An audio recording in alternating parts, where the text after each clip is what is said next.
Un des exemples concrets qu'on est en train de faire en ce moment, c'est un chantier pour une passerelle industrielle qui a été déclaré comme un sinistre pour des raisons de déformation et de dépassement de contraintes sur des pièces métalliques. La problématique, c'est réparer cette passerelle en site occupé avec une production continue. Donc comment on a procédé? Déjà premièrement, on a analysé tous les éléments existants, plan, notes de calcul, qu'on n'a pas reçu de façon informatique. Donc on a remodélisé l'ensemble de la structure existante telle qu'elle a été construite aujourd'hui.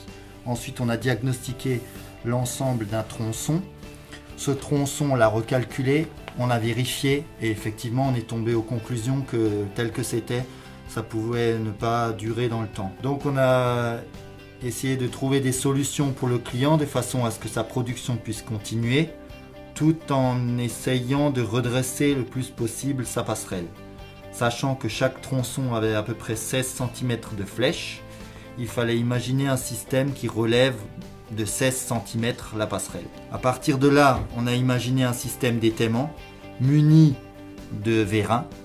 Ces vérins nous permettraient donc de relever la passerelle en force en conservant l'ensemble du bâti existant, couverture, bardage, le sol en béton.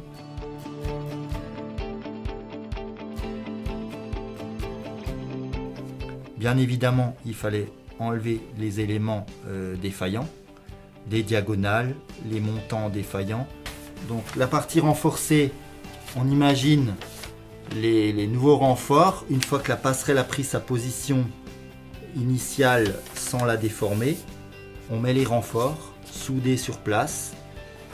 Et une fois que tout est soudé, terminé, on enlève nos étais et on a la passerelle qui est terminée.